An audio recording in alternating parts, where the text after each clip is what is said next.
அஸ்ஸலாமு அலைக்கும், எல்லாத்துக்கும் வணக்கம். பிஸ்மில்லா.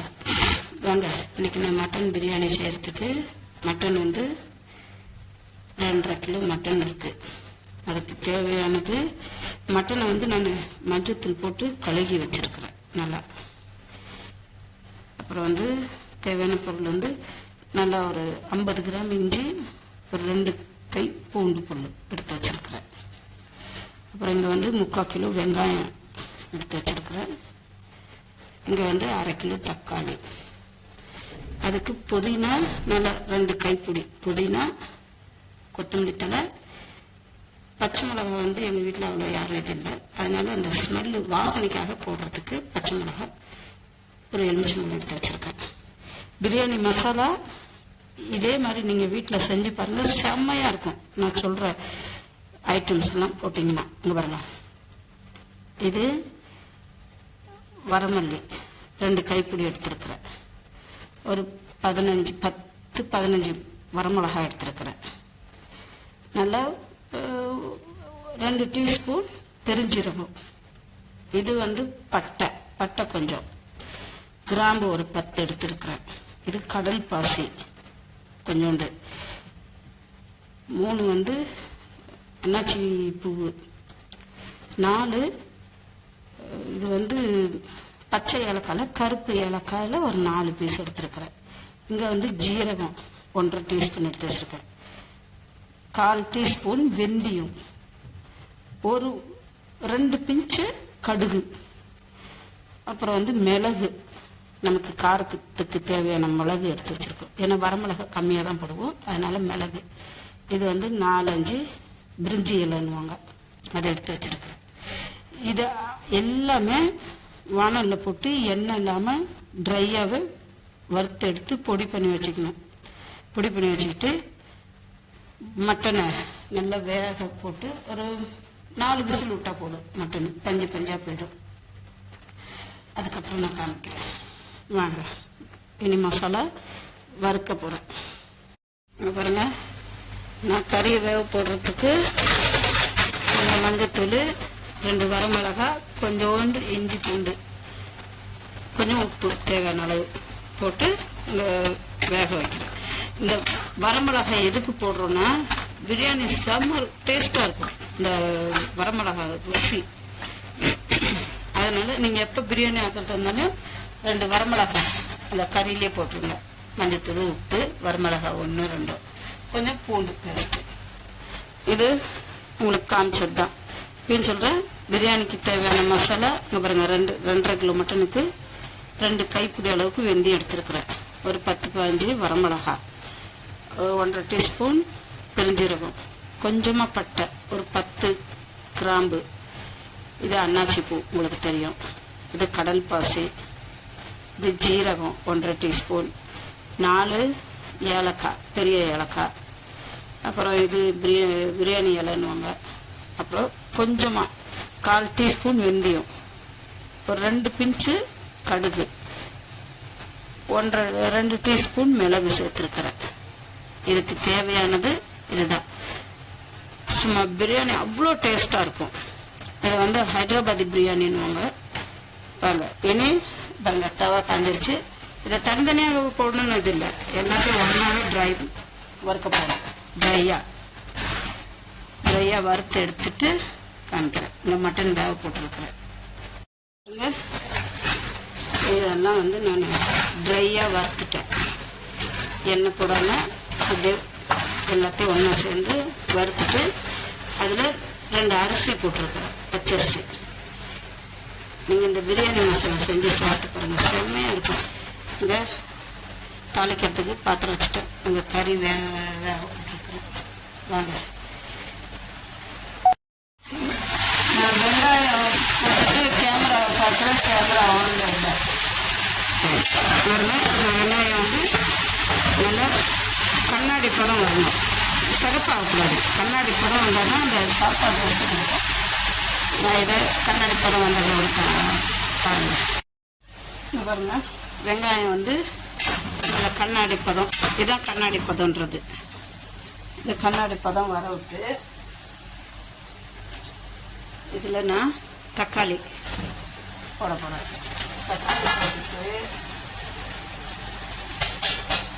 அதுலேயே இந்த பச்சை மிளகாய், கொஞ்சம் புதினா, கொஞ்சம் கொத்தமல்லி தழை இதெல்லாம் போட்டுட்டு பாருங்கள். இது மீதி வந்து தம்மு போடுறப்போ சாப்பாட்டுக்கு மேலே போடுறதுக்கு. இதெல்லாம் நல்லா வதங்கின பிற்பாடு தான் இஞ்சி பூண்டு பேஸ்ட்டு போடணும். இஞ்சி பூண்டு பேஸ்ட்டு போட்டு ஒரு 5 நிமிஷத்துக்கு அப்புறம் தான் தயிர் போடணும். தயிர் போட்டு இது பண்ணதுக்கப்புறம் இங்கே மட்டன் வெந்துக்கிட்டு இருக்குது. வாங்க வாங்க இங்கே பாருங்க. தக்காளி வெங்காயம் இதெல்லாம் நல்லா கனிஞ்சு வந்துருச்சு. நல்லா சாஃப்டாக வந்துருச்சுங்களா? இந்த நேரம் நம்ம அரைச்சி வச்ச இஞ்சி பூண்டு பேஸ்ட்டு போடுறோம். இஞ்சி பூண்டு பேஸ்ட்டு போட்டு ஒரு 5 நிமிஷம் இந்த இஞ்சி பூண்டு வாசனை போகணும்.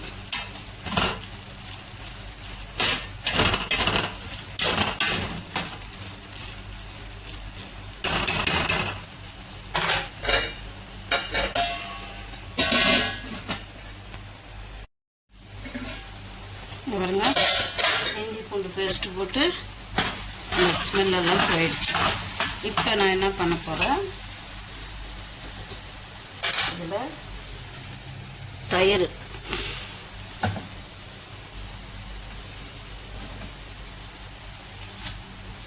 ஏன்னா தயிர் போட்டோம்னா சாப்பாடு வந்து நல்லா சாஃப்டாக கொடுக்கும், மெதுவாக இருக்கும் சாப்பிட்றதுக்கு. நான் ஒரு 5 கரண்டி தயிர் போட்டுக்கிறேன். ஏன்னா எங்கள் குடும்பம் பெரிய குடும்பம், 12 பேர் ஒரு நேரத்துக்கு சாப்பிடணுன்னா அப்போ எப்படி இருக்கும். தயிர் போட்டு 2 நிமிஷம் விட்டுட்டு பாருங்க, கரம் மசாலா, பிரியாணி மசாலா நான் பிடிச்சி வச்சுட்டேன் நைஸாக. தயிர் கொஞ்சம் இந்த பச்சை வாசனை போகிற வருதுன்னா தயிரை விட்டுட்டு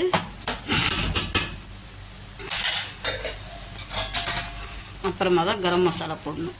சாரி, ஒரு இடத்துல வர மல்லின்றதுக்கு பதிலாக வெந்தயம்ட்டேன். வெரி வெரி சாரி, மன்னிச்சுக்கோங்க. இந்த தயிர் இதெல்லாம் வந்து இப்போ நல்லா தயிர் வந்து அந்த அதோட பச்சை தன்மை எல்லாம் போயிடுச்சு. இப்போ என்ன பண்ணுறேன், நான் அரைச்சி வச்சிருக்கிற கரம் மசாலா பாருங்க. கரம் மசாலா இது வீட்லேயே உங்களுக்கு காமிச்சம் தானே, வீட்லேயே செய்கிற பிரியாணி மசாலா.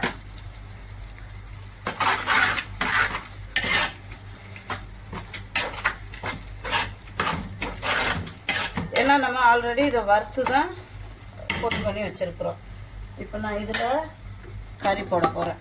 இந்தாட்டு வந்துருப்பா, இந்தாட்டு வந்து பாருங்க. நல்லா அவிச்சு வச்ச கறி போடுறேன்.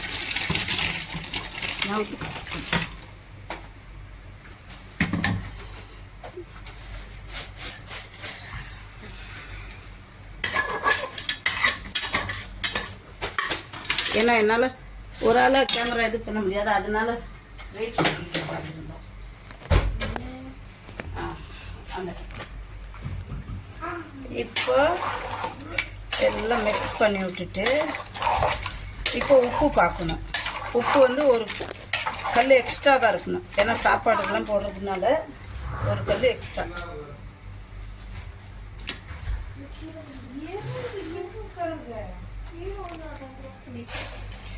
பாருங்க, உப்பு பத்தலை, அதனால ஒரு கல் எக்ஸ்ட்ரா போடுறேன்.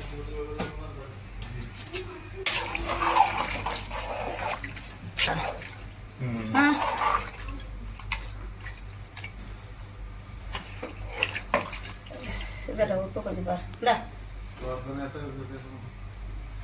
உப்பு பாருங்க, உப்பு பாருங்க. பிஸ்மில்லா, அரிசி போடுறேன்.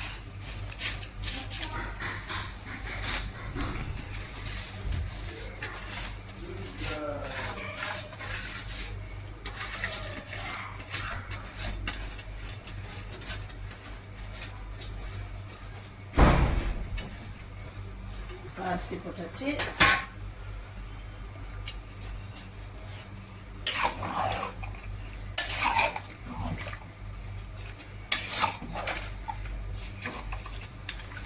அரிசி உடையாமல் மிக்ஸ் பண்ணணும்.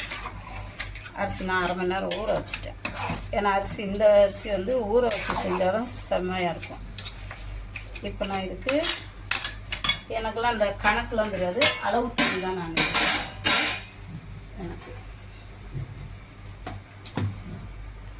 எனக்கு இப்படியே அளவு தான் தண்ணி நான் பக்கத்தில் கொதிக்க வச்சுருக்கிறேன்.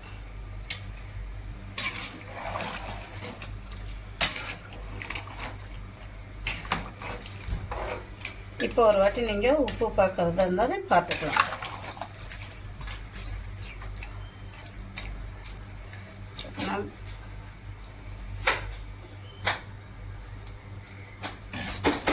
பாப்பா கொஞ்சம் பாரு, சோறு வேகணும். போதும், அதுக்கு நல்லா போட மாட்டேன். தண்ணி இருக்குன்னா ஊற்றி கிண்டி விட்டு அப்புறம் வேக விடணும்ல. அரிசி வெந்துச்சுன்னா சரியாக வரும். பாருங்க, இப்போ நான் அதை வேக விடும். ஓகே வாங்க, பிஸ்மில்லா. இப்போ பிரியாணி ரெடி ஆகிடுச்சு. இப்போ நான் தம்மு கூட போகிறேன். பாருங்க, ஒரு டைட்டாக ஒரு கிண்டி விட்டுட்டு தம்முக்கு போடுறது தான் வேலை.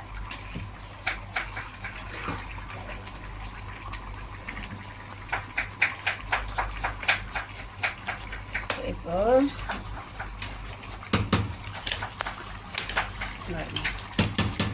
இந்த ஸ்டேஜில் நான் வந்து எடுத்து வச்சுருக்க புதினாவும் கொத்தமல்லி தலையும் தூவி விட்றேன்.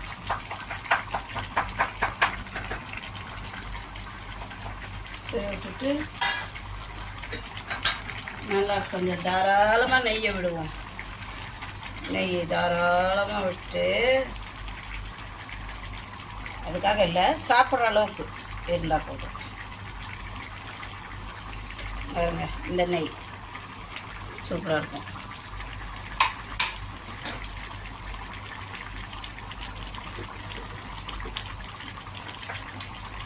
இப்போ நான் தம்மு கூட போகிறேன். ஓகே,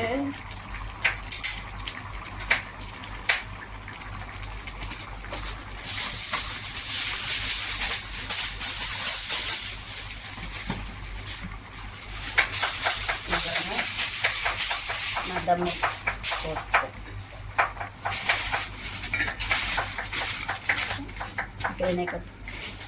நீங்களும் வீட்டில் இந்த மாதிரி செஞ்சு சாப்பிட்டு பாருங்கள், செம்ம டேஸ்ட்டாக இருக்கும். இன்ஷால்லா தப்பாக இருந்தாலும் நீங்கள் சுட்டி காட்டலாம். ஆனால் இந்த மாதிரி பிரியாணி வந்து செம்ம டேஸ்ட்டாக இருக்கும். திகட்டவும் செய்யாது, எல்லாம் கரெக்டாக இருக்கும், பர்ஃபெக்டாக. ஓகே, பிடிச்சிருந்தா ஷேர் பண்ணுங்கள், சப்ஸ்கிரைப் பண்ணுங்கள், லைக் பட்டனை ப்ரெஸ் பண்ணுங்கள், மறந்துடாதீங்க மிக்சிங் சேனல். Okay, thank you. இங்கே பாருங்கள், தம்மு கொடுத்தாச்சு.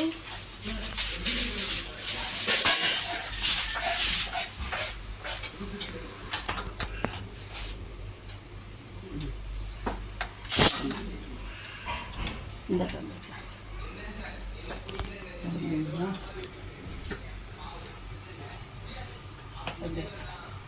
உள்ள செம்மையாக இருக்கும், கரெக்டாக பதம்.